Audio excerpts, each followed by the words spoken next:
Bismillahirrahmanirrahim. Assalamualaikum warahmatullahi wabarakatuh. Anak sekalian, hari ini Ustaz akan membahas tentang peristiwa yang luar biasa, yaitu hijrah Rasulullah SAW ke kota Yasrib atau yang sekarang dikenal dengan kota Madinah. Ingin lebih tahu lebih jelasnya? Mari sebelum kita mulai kita membaca basmalah dan selawat. Abada. Bismillahirrahmanirrahim. Allahumma sholli ala Muhammad wa ala ali Muhammad. Rabbi zidni ilma warzuqni fahma. Ikuti slide selanjutnya. Bismillahirrahmanirrahim. Assalamualaikum warahmatullahi wabarakatuh. Anak sekalian, hari ini kita akan belajar Sirah Nabawiyah tentang materi hijrah Rasulullah SAW ke kota Yasrib atau dikenal dengan kota Madinah.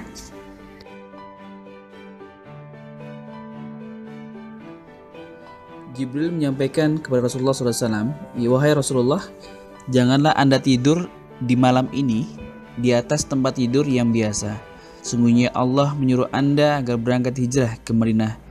Inilah yang menjadi dasar Rasulullah SAW pergi ke kota Madinah. Rasulullah SAW mengabarkan kepada Abu Bakar bahwasanya Abu Bakar akan menemani Rasul berhijrah. Maka Abu Bakar sangat terharu dan menawarkan ontanya untuk Rasulullah SAW berangkat ke kota Yasrib. Masya Allah, begitu luar biasanya seorang Abu Bakar As-Siddiq radhiyallahu an yang sangat senang dengan tawaran Rasulullah SAW untuk menemani beliau ke kota Madinah.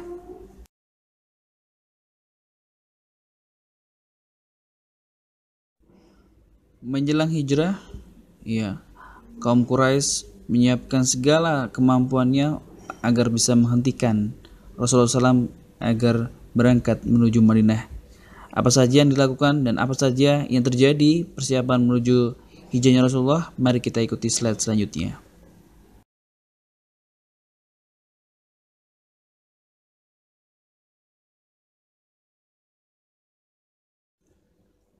Rasulullah SAW meminta Ali bin Abi Thalib untuk tidur di tempat tidur Rasulullah SAW dan memerintahkan kepada Ali bin Abi Thalib untuk mengembalikan harta orang-orang kafir yang dititipkan kepada Rasulullah. Kita bisa melihat begitu amanahnya Rasulullah SAW, begitu luar biasanya akhlak beliau. Tidak sedikit pun harta yang beliau ingin ambil. Makanya beliau sebelum berangkat meminta Ali bin Abi Thalib untuk kembalikan segala hal yang beliau tidak memiliki agar dikembalikan kepada orang yang mempunyainya.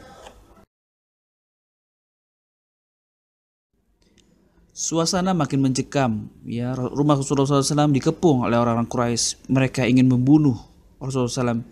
Apakah terjadi pembunuhan? Kita ikuti slide selanjutnya.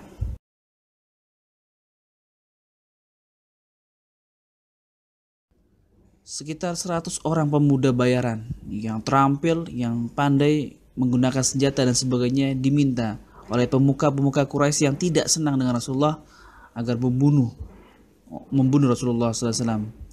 Dan apakah itu terjadi? Kita lihat slide selanjutnya.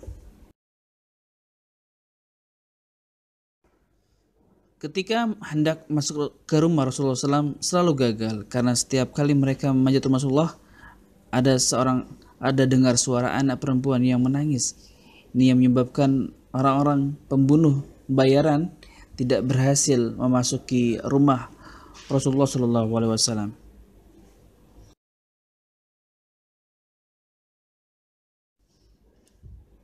Rasulullah SAW membaca surat Yasin ayat 1-9 dan menaburkan pasir pada pemuda bayaran itu. Seketika mereka tertidur pulas. Ini semua karena kehendak Allah Subhanahu wa taala. Dengan ayat ini maka orang-orang kafir semuanya tertidur dan tidak tahu Rasulullah ternyata sudah keluar dari rumah beliau. Rasulullah SAW dan Abu Bakar menuju Gua Sur, sebuah tempat di mana tengah-tengah di antara kota Mekah dan kota Madinah. Rasulullah bermalam, banyak keajaiban, banyak hal-hal yang terjadi di Gua Sur. Salah satunya Rasulullah menjumpai hewan-hewan di sana.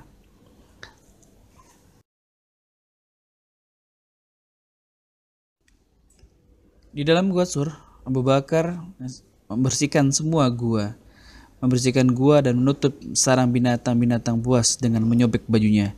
Namun secara tidak sengaja Abu Bakar digigit ular.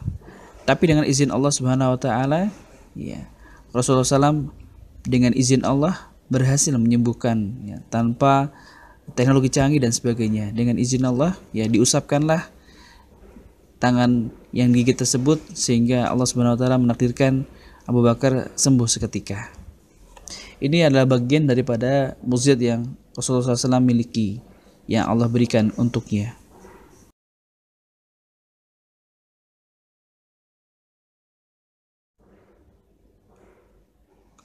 Nabi SAW terus diburu oleh orang-orang bayaran daripada pemuka-pemuka Quraisy, diburu, dicari, ya.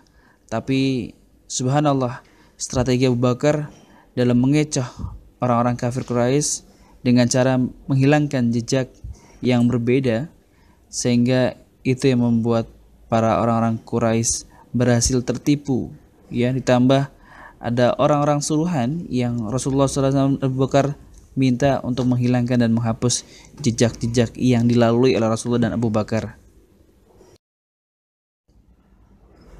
Rasulullah SAW bersembunyi dengan Abu Bakar di Gua Thur selama 3 hari. Ya, begitu lamanya semua perbekalan makanan dan semuanya telah disiapkan oleh keluarga besar Abu Bakar. Anaknya semua turun tangan membantu menyediakan makanan dan sebagainya.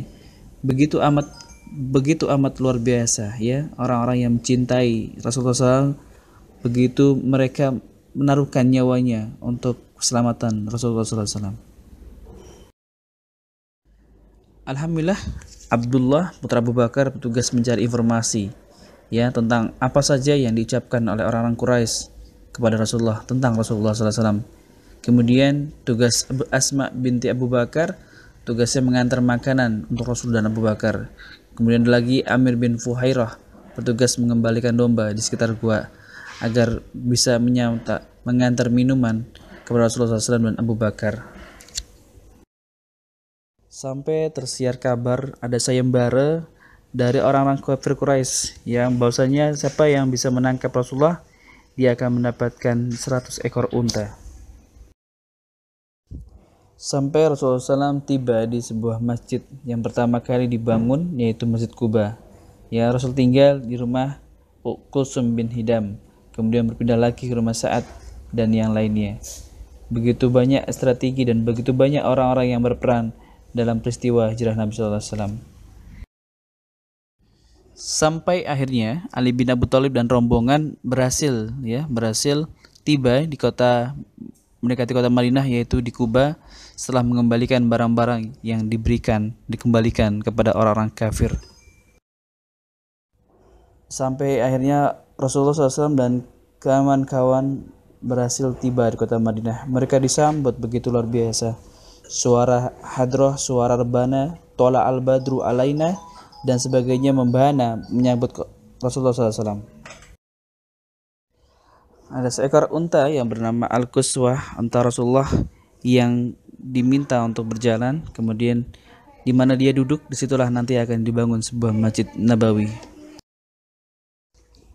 Akhirnya unta Rasulullah SAW duduk di sebidang tanah tempat pengeringan kurma milik 2 anak yatim dari Bani Najjar, yaitu depan rumah Abu Ayyub Al-Ansori.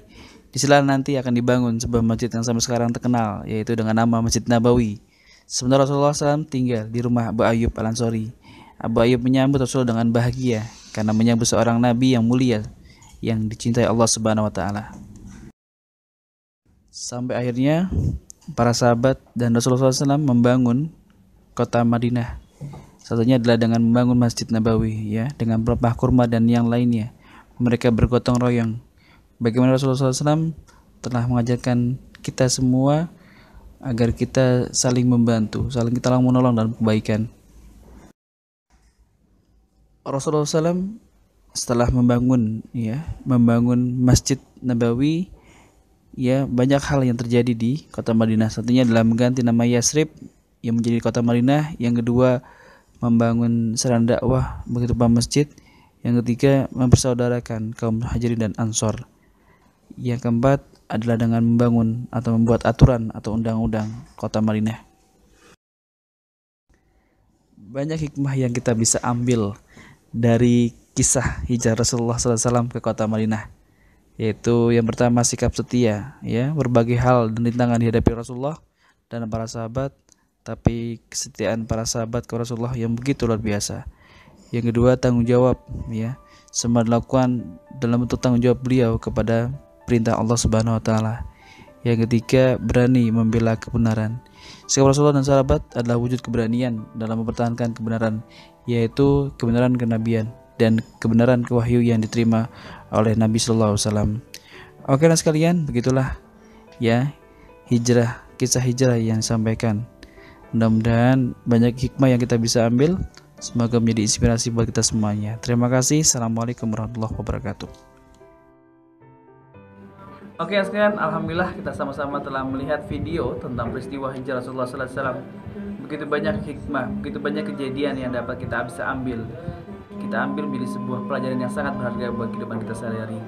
Oke, terima kasih anak sekalian telah mengikuti pelajaran SN hari ini.